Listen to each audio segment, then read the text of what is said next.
Hello ಎಲ್ರಿಗೂ ನಮಸ್ಕಾರ. ಎಲ್ಲರೂ ಚೆನ್ನಾಗಿದ್ದೀರಾ ಅಂತ ಅಂದ್ಕೊಂಡಿದ್ದೀನಿ. ಇವತ್ತು ಮೋಸ್ಟ್ ರಿಕ್ವೆಸ್ಟೆಡ್ ವಿಡಿಯೋನ ತೋರಿಸ್ತಾ ಇದ್ದೀನಿ. ರೋಸ್ಮೇರಿ ವಾಟರ್ ಸ್ಪ್ರೇ ಹೇಗೆ ಮಾಡೋದು ಅಂದ್ಬಿಟ್ಟು ಒಂದು ತಪ್ಪಲೆಯಲ್ಲಿ ನೀರು ಇಟ್ಕೊಂಡು ಅದಾದಮೇಲೆ ದಾಸವಾಳ ಎಲೆಗಳನ್ನ ಹಾಕ್ಕೊಳ್ತಾ ಇದ್ದೀನಿ. ಹೂವು ಇದ್ದರೆ ಹೂವನೂ ಹಾಕ್ಕೊಳ್ಬೋದು, ಬಟ್ ನಂಗೆ ಹೂವು ಸಿಕ್ಕಿಲ್ಲ ಅಂತ ಬರೀ ಎಲೆ ಹಾಕ್ಕೊಳ್ತಾ ಇದ್ದೀನಿ. ಆ್ಯಂಡ್ ನೆಕ್ಸ್ಟ್ ಒಂದು ಪ್ಲೇಟಲ್ಲಿ ಕಲೋಂಜಿ, ಮೆಂತ್ಯ ಮತ್ತು ನಾನು ಲವಂಗ ತೊಗೊಂಡಿದ್ದೀನಿ. ಇದು ಮೂರೂ ಒಟ್ಟಿಗೆ ಹಾಕ್ತಾ ಇದ್ದೀನಿ. ಇದಾದಮೇಲೆ ಕರ್ಬೇವು ಯೂಸ್ ಮಾಡ್ತಾ ಇದ್ದೀನಿ. ಓಕೆನಾ? ಇದೇನು ಅಂದರೆ ನೀವು 1 ವೀಕ್ವರೆಗೂ ಸ್ಟೋರ್ ಮಾಡ್ಬೋದು. ಆ್ಯಂಡ್ ಇನ್ನೊಂದು 5 ಡೇಸ್ ಅಷ್ಟೇ ಮ್ಯಾಕ್ಸಿಮಮ್. ಅದಾದಮೇಲೆ ಸ್ಪ್ರೇ ಮಾಡ್ಕೊಂಡು ನೆಕ್ಸ್ಟ್ ಡೇ ಸ್ನಾನ ಮಾಡೋ ಅವಶ್ಯಕತೆ ಇಲ್ಲ. ನಿಮಗೆ ಬೇಕು ಅಂದರೆ ನೀವು ಮಾಡ್ಕೊಳ್ಬೋದು, ಇಲ್ಲ ಅಂದರೆ ಸ್ಕಿಪ್ ಮಾಡ್ಬೋದು. ಆ್ಯಂಡ್ 3 ಡೇಸ್ ಒನ್ಸ್ ಕೂಡ ನೀವು ಸ್ನಾನ ಮಾಡ್ಬೋದು. ಒಂದೇ ಒಂದು ಡಿಫಾಲ್ಟ್ ಏನು ಅಂದರೆ ನಿಮ್ಮ ಕೂದಲು ತುಂಬ ರಫ್ ಆಗುತ್ತೆ, ಬಟ್ ನೆವರ್ ಮೈಂಡ್, ನೀವು ವಾರದಲ್ಲಿ 3-4 ಟೈಮ್ಸ್ ಅಟ್ಲೀಸ್ಟ್ ಸ್ಪ್ರೇ ಮಾಡಿ.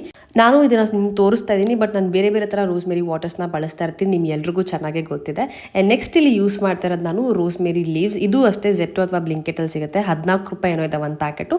2 ಪ್ಯಾಕೆಟ್ ತರಿಸ್ಕೊಂಡ್ರೆ ಸಾಕು, ಅಥವಾ 1 ತರಿಸ್ಕೊಂಡ್ರು ನಡೆಯುತ್ತೆ. ಒಂದು 15 ಮಿನಿಟ್ಸ್ ಕುದ್ದಾದ್ಮೇಲೆ ನೀವು ಇಡೀ ದಿನ ಬಿಟ್ಟರು ನಡೆಯುತ್ತೆ, ಅಥವಾ 4-5 ಅವರ್ಸ್ ಬಿಟ್ಟು ಈ ಥರ ಸ್ಪ್ರೇ ಬಾಟಲ್ಗೆ ಟ್ರಾನ್ಸ್ಫರ್ ಮಾಡಿಕೊಂಡ್ರು ನಡೆಯುತ್ತೆ. ಸೊ ಇದಾಗುತ್ತೆ ಇವತ್ತಿನ ರೋಸ್ಮೇರಿ ಕಥೆ.